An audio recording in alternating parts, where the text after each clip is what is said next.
Sobat UPT BKN Pangkal Pinang. Selamat pagi. Gimana kabarnya Sobat UPT BKN Pangkal Pinang? Kami berharap semuanya dalam keadaan baik dan sehat dan tentunya semangat saat ini lagi kerja. Oke, kembali lagi bersama kami di ASN Bekisah.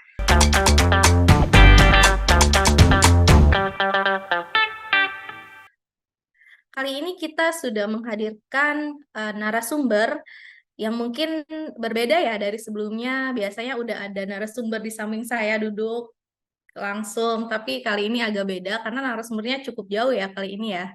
Kita akan membahas lagi-lagi terkait pengembangan SDM, pengembangan karir PNS, dan lebih tepatnya lebih ke pengembangan kompetensi dalam jalur pendidikan.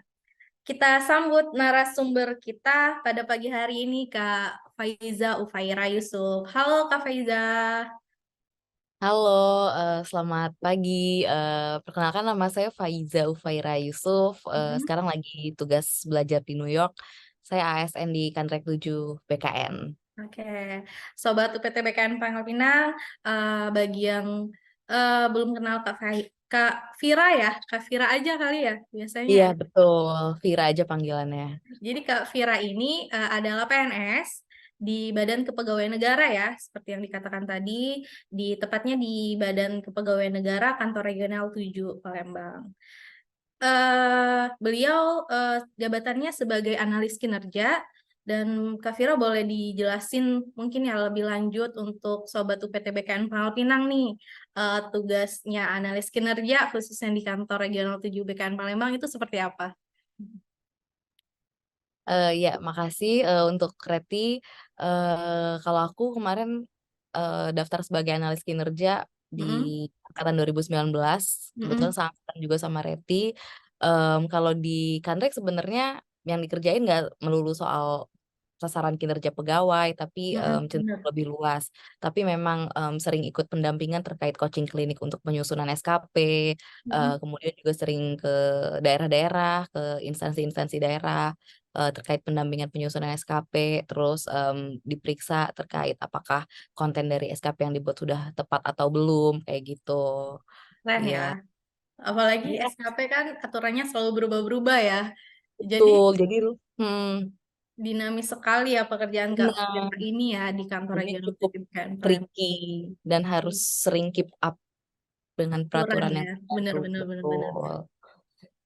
Oke Kak Vira, hari ini kita mau sharing nih. Sebelumnya Kak Vira ini merupakan award di LPDP tahun 2021 ya Kak Vira ya. Betul, betul. Tuh. Dan 2021. sekarang sedang menempuh S2-nya di Columbia University New York ya. Sebenarnya kenapa sih Kak Vira pada akhirnya memutuskan untuk melanjutkan S2 dan di luar negeri lagi ya? Eh, Gimana tuh prosesnya sampai memilih untuk S2? Ya, benar. Kalau untuk lanjut kuliah S2 di luar negeri sebenarnya udah mimpi dari lama, dari zaman SMA mungkin, karena kayak dulu mikirnya kalau S1 kayaknya nggak mungkin bisa ke luar negeri. Pertama kayak dari segi biaya kayaknya nggak punya kapabilitas untuk itu. Mm-mm. Terus kalau dari segi kemampuan akademis juga kayaknya nggak bisa deh untuk kuliah di luar negeri. Kayak bahasa Inggris belum bagus dan sebagainya.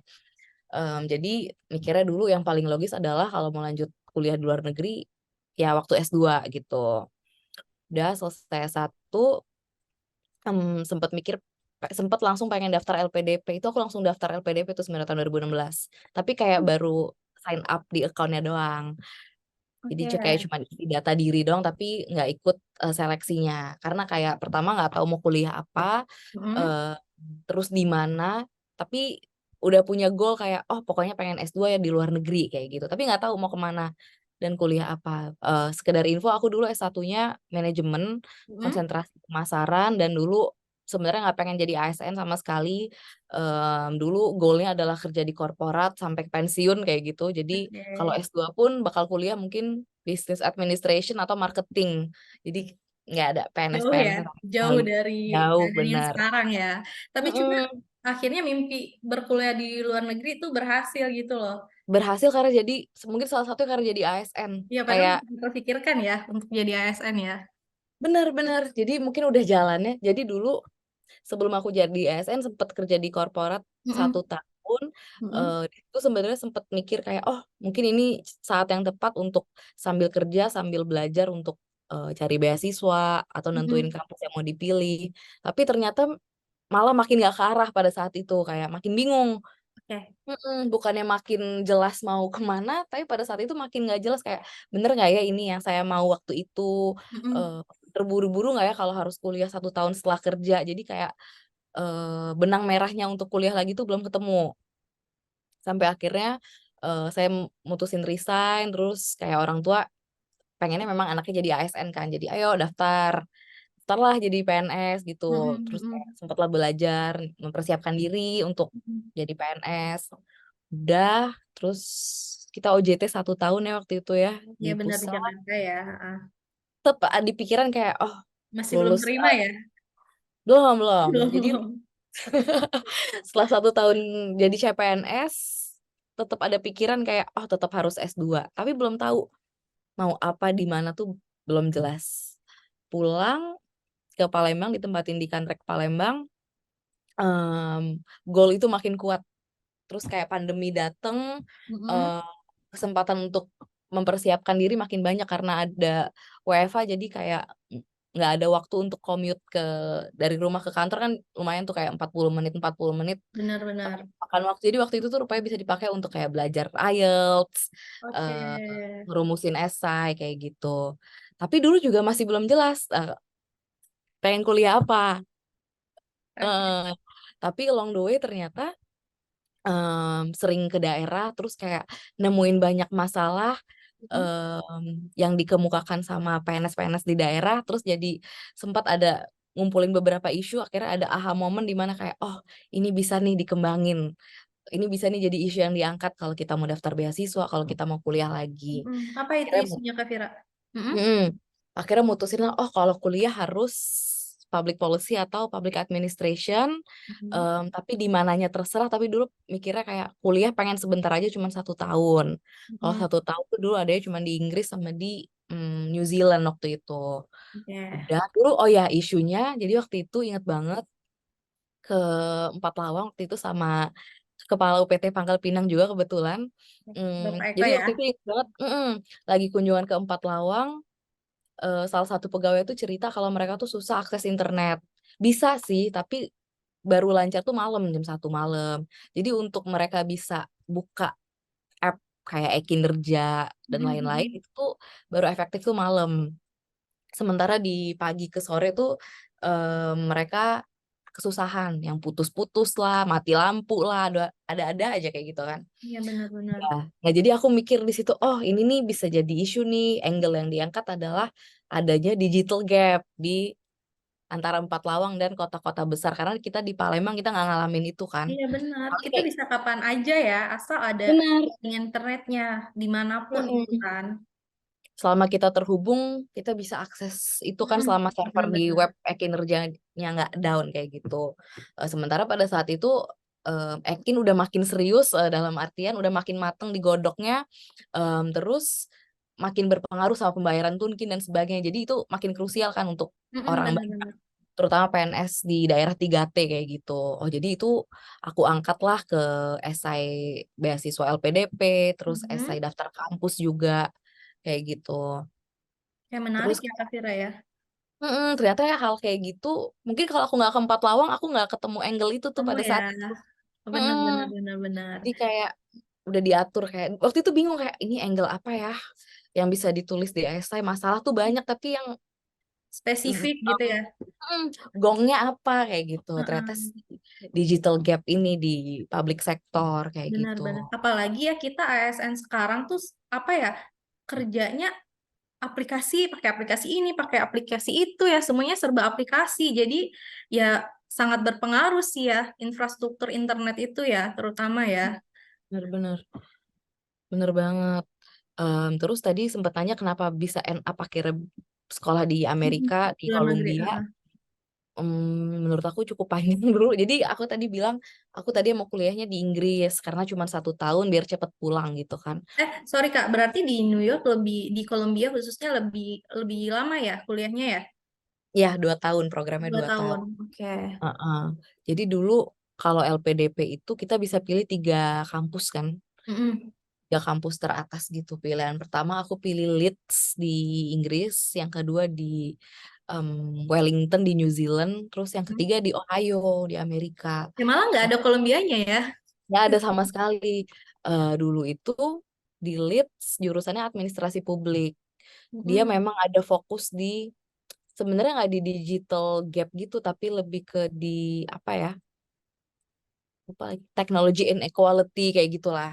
Oke, agak Istilahnya kayak mirip-mirip lah gitu. ya. Mirip-mirip dikit sebenarnya. Tapi nggak Mm-mm. terlalu banyak juga. Paling cuma 1-2 mata kuliah yang bahas itu. Terus yang kedua, yang di New Zealand itu Master of E-Government.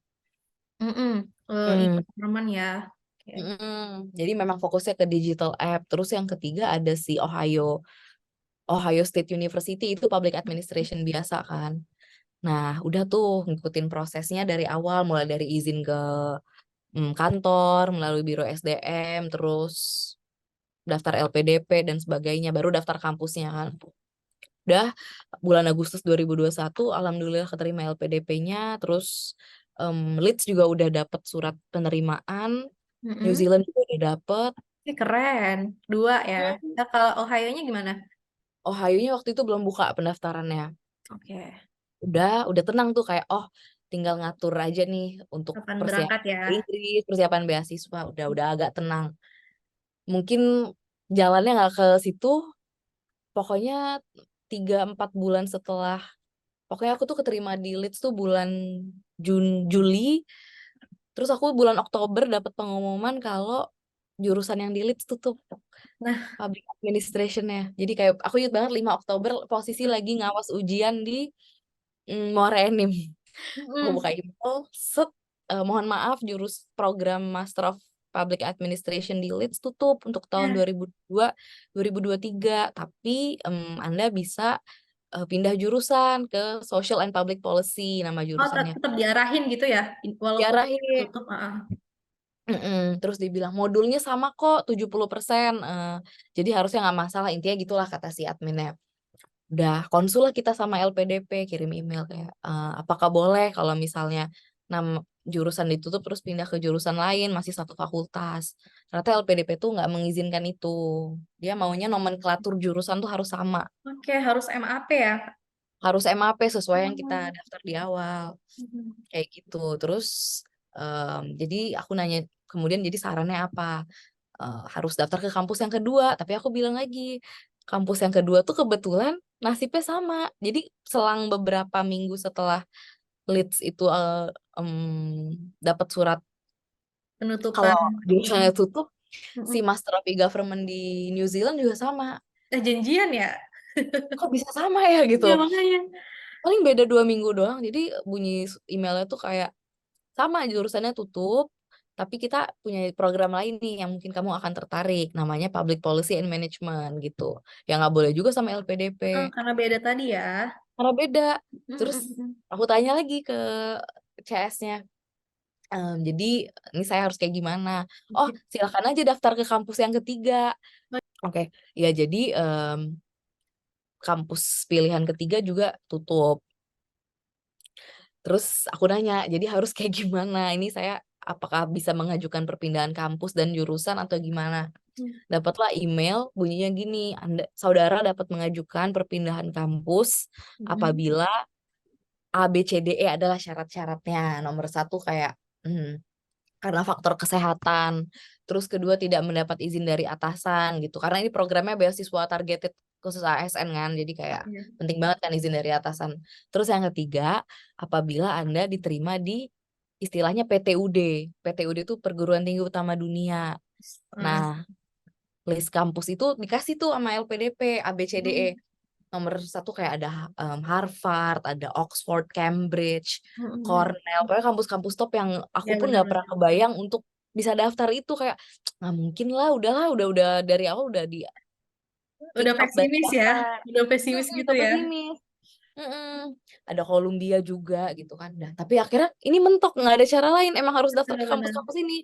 Kalau nggak daftar ke kampus itu susah kayak Tapi kalau, sorry Kak, kalau hmm, misal dari LPDP sendiri, kalau misalkan mentok kayak Kak Vira, dan misalkan nih ada kasus yang sama kayak Kak Vira dan nggak keterima nih di kampus top dunia itu gimana? Jadinya LPDP-nya hangus apa gimana? sebenarnya LPDP tuh ngasih jatah kita, aku lupa kalau nggak salah 18 bulan apa 2 tahun ya. Sorry kalau misalnya salah, nanti bisa dicek di web Mm-mm. Mm-mm. LPDP buat teman-teman yang nonton. Kalau nggak salah 18 bulan untuk kita Mm-mm. nyari kampus sampai Oke. dapat gitu. Jadi pada saat itu tuh posisinya aku baru keterima tuh 6 bulan sebenarnya. Jadi kayak Tapi udah panik sekali ya, padahal masih ada 12 bulan setahun untuk. sebenarnya iya, tapi kayak waktu itu lumayan panik ya. Jadi Mm. kayak aku keterima Agustus, September, Oktober, November, Desember, ya, ya 3 4 4 bulan sih baru keterima 4 bulan. Mm. Tapi cukup panik karena kayak mikirnya ngejar mau kuliah tahun depannya kan semester depan kan. Mm. Jadi kayak ya cukup lumayan ngerasa dikejar waktu. Akhirnya karena ngerasa mentok sebenarnya mungkin ada cara lain kayak daftar ke kampus lain yang programnya mirip tapi nggak mesti di list PTUD mungkin ya. Oke. Aku nggak tahu, mohon maaf kalau salah. Jadi Mm. waktu itu aku riset lah mulai kampus-kampus PTUD itu yang mana nih yang modulnya paling cocok, paling sesuai sama isu yang dihadapi di kantor, di daerah kayak gitu. Aku Mm. waktu itu sortir tuh ada, aku mikir ya udah di Amerika gitu kan ya. Kebanyakan di Oke. Amerika kan kampus-kampus itu. Udah Harvard, Cornell, UCLA sama salah satunya Columbia. Itu kampus top semua bener-bener deh. Kampus top semua, takut. Takut banget. Karena kayak aduh nggak mungkin banget kayak bahasa Inggris segini-gini aja. Terus akademis kurang kayak gitu aku mikirnya kan udah bener-bener nggak pede. Akhirnya setelah disortir modul-modulnya, yang paling cocok tuh Columbia. Bahkan kampus di Leeds sama New Zealand tuh nggak ada yang selengkap Columbia yang pengen aku pelajarin. Oh. Heeh. Jadi bener-bener Columbia tuh mengakomodir isu yang kita hadapin di Kanrek. Oke, Jadi bener-bener itu yang pengen Kak Vira itu ya pelajari gitu ya di situ ya. benar. Jadi Heeh. di situ aku nama fakultasnya SIPA kan, School of Mm-mm. International and Public Affairs. Di situ ada mata kuliah namanya Internet Governance. Hmm. Bagaimana itu mempengaruhi hak asasi manusia dengan konektivitas internet gitu-gitu. Terus ada kayak digital service in public sector, kayak belajar tentang Hmm. app-app digital di sektor pemerintahan. Tapi aku belum ambil kebetulan mata kuliah itu kayak nanti semester nanti, jadi belum tahu kayak gimana. Jadi pas aku lihat modul-modulnya kayak wah ini nih yang tepat tepat Mm-mm. sasaran tepat guna tuh ya di Columbia nggak ada tempat lain selain tempat ini apa ini mungkin ini jalannya kayak gitu kan. Jadi Bener-bener. setelah aku pelajari modul-modulnya aku langsung kayak membulatkan tekad oke Bismillah kalau ini jalannya ya udah kita daftar sungguh-sungguh bener-bener kayak gitu. Udah akhirnya Februari awal tuh aku submit tuh ke Columbia. Desember mulai ini udah mulai ngegodok esainya, minta surat rekomendasi gitu. Udah mulai belajar IELTS lagi karena IELTS yang pertama tuh kurang kayak gitu. Bener-bener mulai proses mungkin bisa dibilang dari nol lagi sih. Jadi kayak syarat-syaratnya dipenuhin dari awal kayak gitu. Minta izin lagi ke kantor karena beda kampus kayak Oke. gitu. Itu panjang sekali jadi ya proses Kak Vira ini dalam eh, pada akhirnya berkuliah di Columbia University ini. Nah, untuk izinnya gimana ya Kak Vira ya? Itu kan Mm-mm. apakah pengajuannya itu langsung dari Kak Vira sendiri atau harus dari instansi yang menentukan nih Kak Vira harus jurusan ini nih, program ini nih, atau itu kembali lagi ke pegawainya? Oh iya, jadi karena kita beasiswa LPDP-nya jalur targeted khusus ASN, Hmm. dulu dari Subak Kepegawaian tiap ada pengumuman beasiswa nggak mesti di LPDP, dari Kominfo, dari Iya benar. Bappenas, selalu kasih surat di grup gitu kan untuk siapa yang tertarik boleh kontak Subak Kepegawaian untuk diteruskan ke Biro SDM kan. Jadi pada Mm-mm. saat itu yang pertama dilakukan adalah ngontak Subak Kepegawaian nih terkait kalau misalnya kita tertarik untuk ikut program beasiswa tertentu harus ngumpulin apa. Jadi dulu sempet tektokan sama Kasubag Kepegawaian di Kanrek, sama Reti juga yang dulu di Subak Kepegawaian terkait syarat-syaratnya. Hmm. Hmm, jadi dulu itu Syarat yang pertama tuh kayak sertifikat bahasa Inggris, kayak gitu Oke. kan. Terus kayak list kita mau kuliah apa, jurusan apa, kayak gitu seingat aku. Nah, terus dari LPDP-nya juga minta surat dari atasan tuh udah ada formatnya sih sebenarnya. Jadi kayak itu diterusin ke Subak Kepegawaian, terus diterusin lagi ke eselon 2-nya di instansi itu terkait tanda tangan dan sebagainya. Terus nanti kalau udah ya itu yang kita submit ke LPDP-nya kayak gitu. Oke, berarti daftar ke LPDP-nya beda lagi ya jalurnya. Berarti 2 kali daftar ya ke kantor sama ke LPDP-nya. Dan kantor yang meneruskan ke LPDP-nya ya. Oh iya benar. Oh ya terus tambahan Hmm. terkait jurusan yang dipilih. Mm-mm. Jadi kan setelah kita minta izin ke Subak Kepegawaian tadi kan diterusin ke Mm-mm. Biro SDM kan. Nah Mm-mm. nanti Biro SDM tuh ngeluarin semacam surat rekomendasi untuk list-list Oh. pegawai di BKN pada saat itu, Heeh. list-list pegawai di BKN yang akan daftar LPDP dan jurusan apa yang direkomendasikan kayak gitu. Jadi satu orang tuh seingat aku ada kayak 2-3 jurusan yang direkomendasiin. Aku salah satunya ada si administrasi publik itu.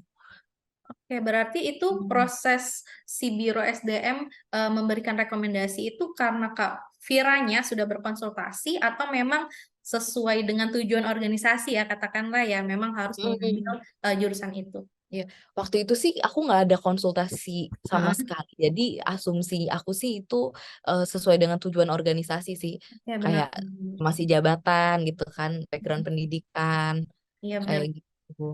Nah, Dan memang Kak terus Vira surat juga mengangkat isunya itu terkait dengan tugas jabatan Kak Vira juga ya. benar, benar. Dan nanti surat rekomendasi yang dari Biro SDM Mhm. itu juga kita submit pada saat daftar LPDP Oke. terkait rekomendasi jurusan kayak gitu. Oke Kak Vira, kalau proses seleksinya seperti apa ya? Boleh, mungkin sobat ASN berkisah ini ada yang tertarik tahun ini atau tahun depan ya, barangkali ya pembukaan beasiswanya. Bisa Hmm. dijelaskan Kak Vira? Siap-siap. Hmm. Kalau LPDP dia tuh ada 3 tahap. Yang pertama Hmm. tuh seleksi administrasi, Hmm. yang kedua ada seleksi substansi akademik, yang Hmm. ketiga ada wawancara. Hmm. Heeh. Tapi si seleksi yang kedua, seleksi substansi akademik itu bisa di skip kalau Hmm. kita udah pegang LOA atau kayak semacam surat penerimaan dari Penerimaan. kampus. Jadi itu bisa di skip langsung ke wawancara kayak gitu. Cuman aku kemarin posisinya pada saat submit berkas belum Hmm. punya LOA, jadi aku ngikutin Tetap tiga ikut ya. ketiga proses itu. Oke. Benar. Kalau dari 3 tes itu menurut Kak Vira yang paling menantang deh di part yang mana? Part yang kedua sama ketiga, seleksi substansi akademik sama Hmm. wawancara.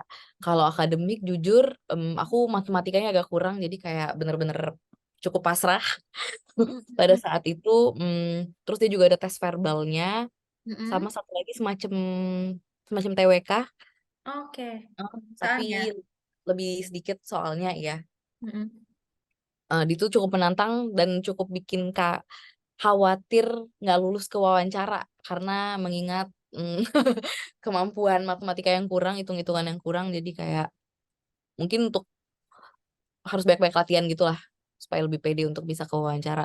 Kalau Ya, wawancara khawatirnya lebih ke kita nggak tahu jawaban seperti apa yang diinginkan sama tim pewawancara. benar-benar. Sampai sekarang pun kalau ada yang tanya tipsnya apa biar lolos wawancara, sebenarnya aku juga bingung karena kayak aku nggak tahu jawaban mana yang bikin aku keterima, jawaban Ya, mana yang benar-benar. bikin aku jadi kurang apa ya, kurang menarik di mata pewawancara juga sebenarnya aku bingung. Jadi kayak sangat subjektif deh kayaknya. Oke. Heeh. Tapi ternyata berhasil juga ya Kak Vira Udah melewatinya berhasil, dengan alhamdulillah. Jadi segala kalau pikiran mm, pesimisnya. bener, bener pesimisnya pasti ada ya, tapi kadang kayak ya bisa kok gitu. Kayak hati kecil ngarep, tapi pasrah. Udah pasrah tapi kayak, aduh masa nggak keterima, tapi kayaknya bisa deh gitu. Ngarepnya ada banget. Sebelum Kak Vira mengajukan beasiswa ini harus ada izin ya dari atasannya. Itu prosesnya gimana Kak Vira? Apakah harus bersurat ke atasannya atau memang secara verbal aja? Hmm, kalau izin aku yang pasti izin ke atasan langsung dulu. Mm-mm. Terus aku sih secara verbal kayak ngomong kayak waktu itu kebetulan Mas Eko kepala PT Pangkal Pinang, Mm-mm. atasan langsung saya. Jadi waktu itu benar-benar izin kayak mohon doanya kayak mau ikut seleksi ini. Mm-mm. Terus aku juga share kayak plot kayak kemungkinan seleksi administrasi tanggal sekian, seleksi ini tanggal sekian kayak gitu. Itu terkait perizinan kan karena Mm-mm. beberapa kali aku juga izin untuk cuti dari kantor untuk persiapan berkas dan sebagainya kayak gitu. Terus kalau terkait izin yang melalui surat itu tuh Mm-mm. lebih ke syarat administratif sih. Syarat Ya, dari LPDP karena emang butuh surat izin tertulis kalau kita em, mengajukan diperkenankan beasiswa untuk ya. ikut Oke. beasiswa Mm. ini kayak gitu. Udah berarti mulai kuliahnya ini tahun berapa ya, Kak? Tahun kemarin ya, 2022 ya? Mm-mm, aku mulai kuliah September 2022 kemarin. Ini berarti hampir setahun ya. Hampir setahun bener. Nah, Kak Vira boleh nggak diceritain tuh, bagaimana sih Kak Vira memulai beradaptasi di di di budaya baru ya? Sepertinya agak penuh-penuh perbedaan atau gimana? Kak Vira boleh Mm, ceritain nggak sih? Apalagi di kampus top dunia loh, iya, vibes-nya, eh, belajarnya gimana? bener-bener. Jadi sebenarnya adaptasinya lebih ke aku kan udah lama nggak kuliah ya. Aku dulu lulus kuliah tahun 2016. Terus kayak abis itu kerja terus harus kuliah. Jadi adaptasinya lebih di situ. Jadi daripada adaptasi sama yang kayak lingkungan, budaya, aku Mm-mm. lebih ke adaptasi kayak harus dibiasain belajar lagi, nyerap informasi lagi, ngolah informasi, terus kayak bikin tugas lagi setiap hari belajar, baca kayak gitu. Itu sih yang cukup menantang kayak bikin habit habit sebagai mahasiswa lagi sih yang menurut aku susah kayak gitu. Em, terus kalau di jurusan aku tuh rupanya lebih apa ya, lebih kenceng di econs kayak ekonomi, hitung-hitungan, matematika Oh, di malah ke semester sana ya? satu. Mm, dia sebenarnya jadi matkul wajibnya, jadi kayak ada matkul wajib makroekonomi, mikroekonomi, kuantitatif, analitik kayak gitu, sama kayak budgeting, accounting itu jadi salah satu yang wajib. Jadi aku cukup struggle di situ. Mm-mm. Em, lebih ke ini sih ngebiasain disiplin aja sih, disiplin karena kan kan kita tinggal sendiri ya, tinggal Mm-mm. sendiri yang ngatur kegiatan hari-hari kita sendiri. Bisa banget kalau kita mau los untuk santai itu yang susah. Tapi jadi kayak jadi ya belajar kayak kalau kita kebanyakan santai nggak akan bisa ngejar, dan menurut aku kayak nggak gampang untuk belajar dari awal mikroekonomi. Sebenarnya aku dulu dapat waktu S1 Mm-mm. pelajaran-pelajaran itu tapi udah lama banget dan butuh ngulang dari nol kalau dari aku sendiri untuk adjust di eh, semuanya lah, mulai dari yang kayak matematika dasar, ilmu-ilmu ekonomi dasar kayak gitu. Terus kalau dari lingkungan mungkin aku tuh sukanya apa ya, kegiatan belajar mengajar tuh, pengajar tuh akomodatif. Jadi walaupun mata kuliahnya susah, tapi diusahain mereka kasih semua yang mereka bisa gitu loh dari segi materi. Terus ada sesi tuh namanya office hour. Jadi office hour tuh mahasiswa bisa konsul ke dosen atau tim asisten dosen setiap hari. Jadi ada Mm-mm. jam-jamnya. Jadi kalau kita dapat tugas atau mau ujian, ada bagian yang nggak ngerti, seremeh apapun, sereceh apapun mereka akan meladenin itu sampai kita paham gitu. Ya, Jadi, support hmm, sekali ya berarti ya hmm, lingkungan juga ya sampai ke benar-benar. dosen-dosennya gitu, juga gitu ya. Benar-benar banget. Jadi aku pun sebagai mahasiswa baru yang menurut aku mata kuliah itu susah, itu aku ambil contoh misalnya mikroekonomi ya. Mm-mm. Jadi aku juga jadi mikir, wah harus punya, jadi gini ya, jadi tanggung jawab aku tuh rasanya gede banget untuk satu Udah. mata kuliah doang. Iya. Jadi kayak, oh udah disediain A B C D masa nggak bisa ya, harus bisa kayak gitu. Hmm. Itu sih yang jadinya ternyata Selama setahun ini itu tuh udah Kak Vira udah bisa beradaptasi atau masih struggle juga di situ? hmm, udah cukup ini sih, habitnya udah mulai kebentuk sih, Udah jadi mulai kebentuk lama ya. kelamaan ya semester satu mungkin cukup jungkir balik menurut aku. Tapi semester 2 kayak udah paham ritmenya gimana, jadi udah mulai nggak kaget, terus udah bisa lebih apa ya, lebih lebih teratur juga sih untuk ngatur kayak mana mata kuliah yang diprioritasin yang harus begadang habis-habisan, mana mata kuliah yang bisa agak santai gitu, dicicil dikit-dikit kayak gitu. Mm-mm. Berarti nanti semester 3 ini udah nyusun proposal tesis ya kalau di Indonesia ya. Kalau di Kolombia gimana Kak Vira? Mm-mm. Kebetulan kalau di jurusan aku Hmm? em, nggak ada tesis, tapi kita punya Hmm. semacam namanya capstone workshop gitu. Hmm. Jadi itu kayak project kelompok. Jadi kalau di SIPA itu Hmm. ada capstone workshop, tapi baru dikerjain tuh di semester terakhir, semester 4. Nah, semester 3 tuh kita mulai nyaring kayak, jadi ada semacam survei, surveinya tuh isinya kayak top 5 bidang-bidang yang kamu suka, misalnya nomor 1 IT, nomor 2 sanitasi air, nomor 3 apa gender kayak gitu. Nanti diurutin, nanti di akhir semester kita dapat nih bidangnya ini di negara ini, misalnya kliennya Ya, ini seru kayak gitu. ya.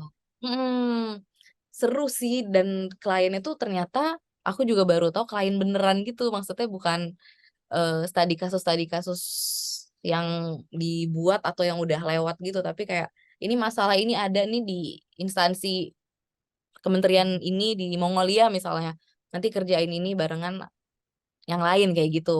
Jadi case-nya bener-bener real ya.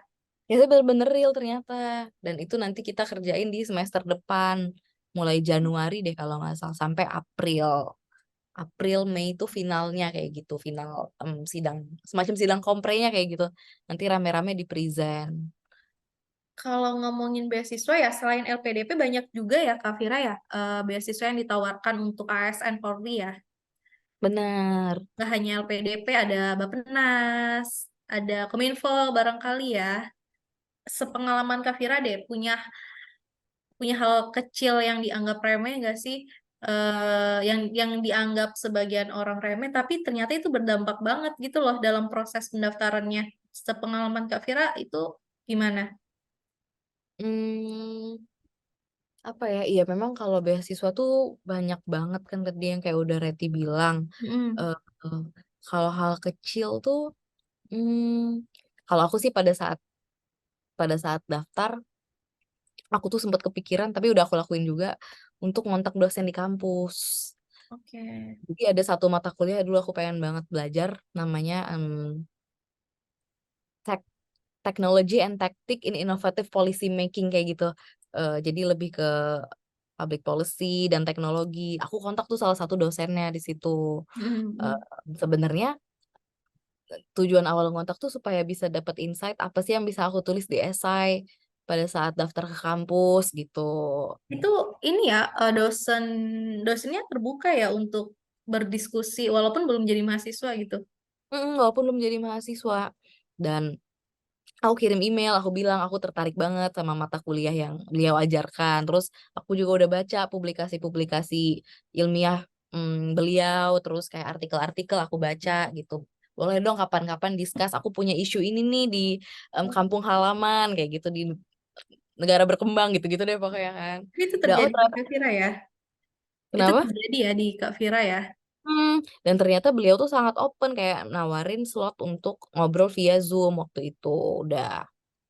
Dan ternyata obrolan-obrolan kayak gitu tuh berpengaruh banget pada saat aku masukin ke esai. Jadi beliau ngasih input ABC, ABCD Mm-mm. terkait isu itu, terus apa yang baiknya aku taruh di esai. Ya Eh, benar.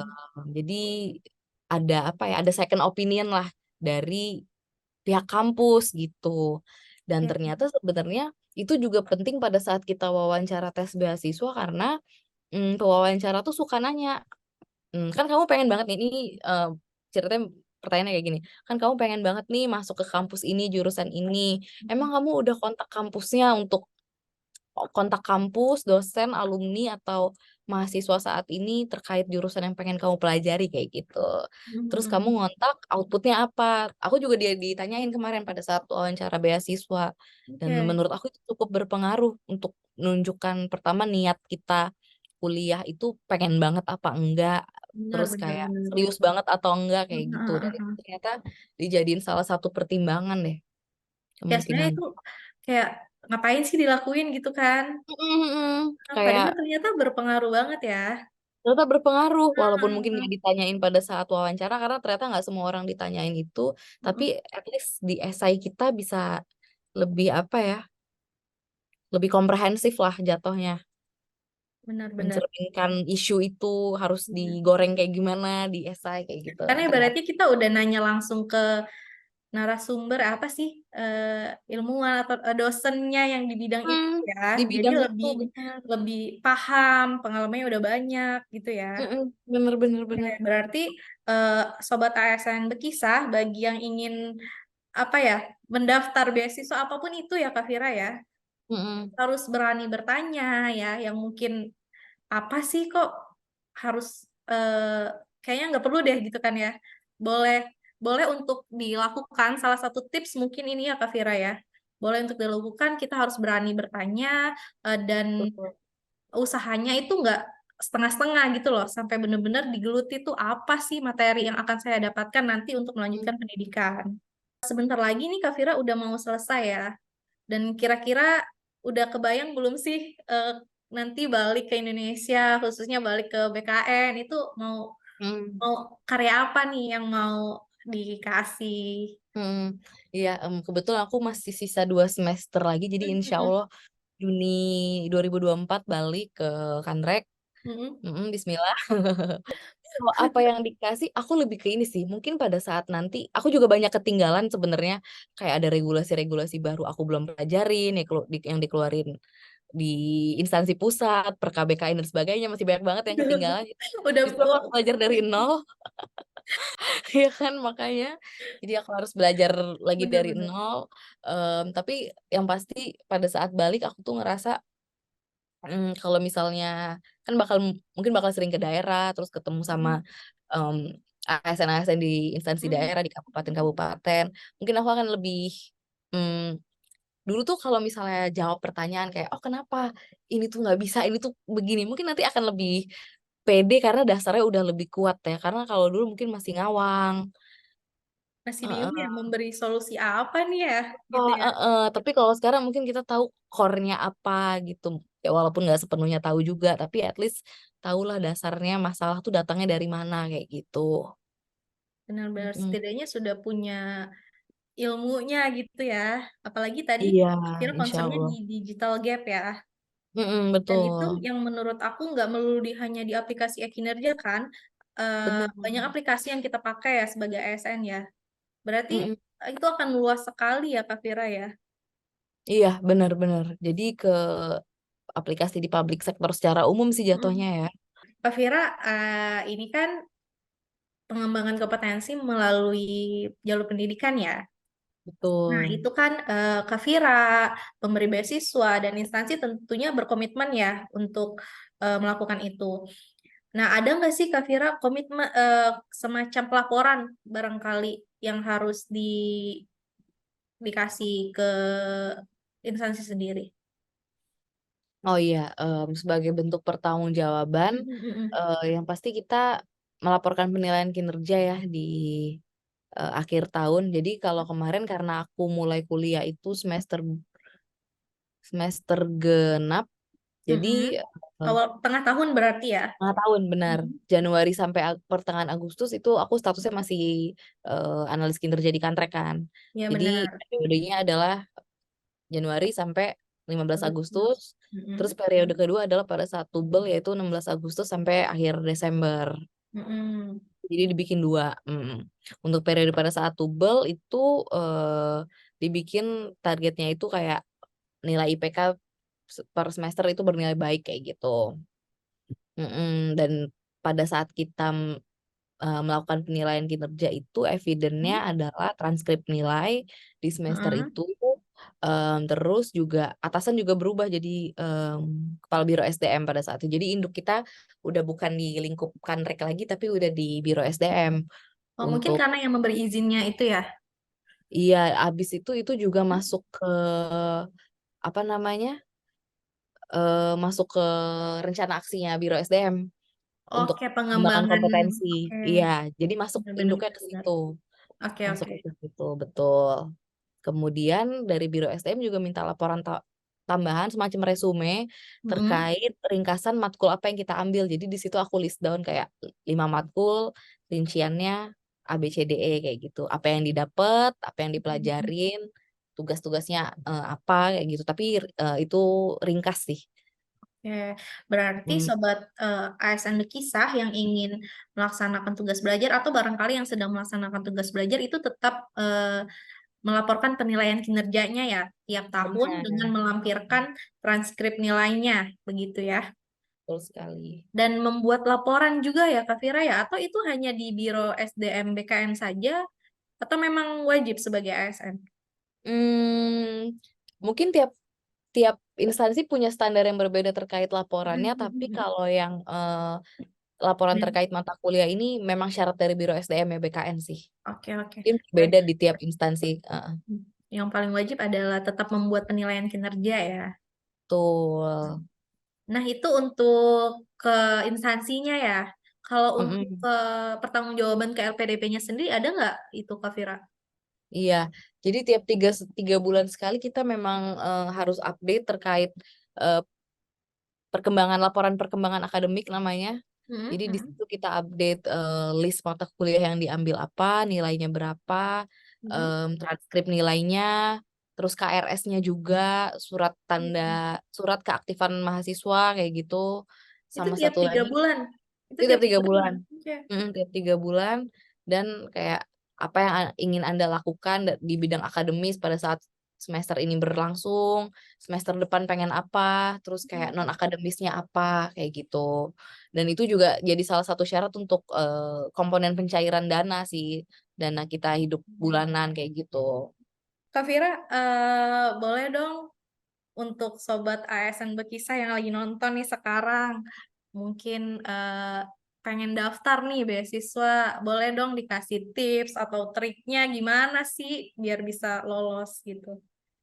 Ya, buat teman-teman yang Mm-mm. mau lanjut sekolah lagi, mau lanjut Mm-mm. tugas belajar, em, tipsnya yang pasti kalau misalnya mau lanjutnya ke luar negeri, yang teknis dulu itu sertifikat bahasa Inggris. Mm-mm. Jadi memang kalau menurut aku harus getol meluangkan waktu untuk latihan IELTS, latihan TOEFL. Mm-mm. eh Kalau aku basic bahasa Inggrisnya, jadi kalau untuk IELTS menurut aku cukup struggle pada saat itu. Jadi aku bener-bener kayak pernah Oke, izin WFH, pernah izin cuti untuk belajar IELTS seharian kayak gitu dari pagi sampai malam gitu. mm, Alhamdulillah saya punya atasan yang sangat suportif dan Mas Eko oke. ada Pak Rusdi kayak bener-bener kayak oke Mbak silakan kayak gitu. Di mana lagi saya bisa menemukan atasan seperti itu yang mengizinkan saya untuk belajar IELTS. Jadi Iya, support sistemnya itu sangat ada gitu ya, benar-benar nyata ya. benar-benar benar support system ngaruh banget. Dulu Mm-mm. alhamdulillah kayak segala perizinan terkait persiapan beasiswa, persiapan tugas belajar semuanya alhamdulillah lancar. Mm, Heeh. Terus tadi kan yang pertama IELTS ya balik lagi. iya. Terus yang kedua tuh bener-bener apa ya, cari benang merah alasan kita mau kuliah gitu loh. Mungkin kedengarannya klise, tapi Mm-mm. ini tuh penting banget pada saat kita merumuskan esai. Baik esai mau ke kampus, untuk daftar kampus, atau ke pemberi beasiswa nantinya gitu. Karena itu akan cukup dikejar pada saat wawancara kayak apakah alasan kita kuliah itu benar-benar matters, benar-benar penting untuk kelangsungan instansi, untuk Mm-mm. diri kita sendiri, untuk masyarakat luas kayak gitu. Jadi penting nemuin isu. Memang nggak mudah sih jodoh-jodohan nemu isu kayak aku ketemu isu di Empat Lawang tentang digital gap itu juga menurut aku jodoh rezeki juga sih karena lumayan berminggu-minggu mikir apa ya angle-nya kayak gitu. Benar, benar, benar. Apalagi untuk tugas Hmm. belajar disponsori ya, memang harus jelas. Betul. Heeh. Harus jelas tanggung jawabnya besar, kita nggak bisa ganti rugi, bukan ganti rugi, kita nggak bisa bayar kembali dalam bentuk materi, tapi yang kita bisa kasih tuh ya apa ya kerja keras kita, tanggung jawab kita ke Luar biasa. masyarakat, ke instansi kayak gitu menurut aku. Kak Vira, menarik sekali ya pembahasan kita terkait pengalaman. Mungkin ini bisa dikatakan sharingnya Kak Vira ya. Bisa aku highlight ini untuk teman-teman ASN Berkisah yang mau daftar kuliah S2 di luar negeri khususnya Jangan lupa untuk perdalam lagi bahasa Inggrisnya, karena bukan hanya TOEFL ya Kak Vira ya, ternyata IELTS ya. Nah, yang kedua Betul. tadi jangan lupa temukan tujuannya, tujuan atau motivasi yang benar-benar ada di lingkungan kerja khususnya untuk penerima beasiswa dari PNS ASN Polri, karena kita sudah diberikan beasiswa, sudah diberikan fasilitas beasiswa, dan kita harus tentunya bekerja, belajar dengan sungguh-sungguh yang nantinya hasilnya akan diberikan kepada instansi. Begitu kira-kira ya Kak Vira ya. Tuh, setuju. Kak Vira, terima kasih ya sharingnya hari ini. Sangat bermanfaat dan menginspirasi untuk ASN berkisah lainnya. Untuk teman-teman ASN muda khususnya, Kak Vira masih muda banget tapi udah luar biasa, pengalamannya pasti jauh-jauh lebih lebih beragam lah ya di luar sana. Amin, amin. Alhamdulillah, Kami sama-sama. kami doakan semoga lancar studinya dan lulus tepat waktu dan tentunya dengan hasil yang sangat memuaskan. Dan jangan lupa balik ke Amin. Indonesia. Kami Baik. tunggu karya-karya Kak Vira selanjutnya. Kak Vira, Amin. terima kasih banyak. Selamat pagi. Sama-sama. Selamat pagi. Terima kasih, Reti. Terima kasih Kak Vira.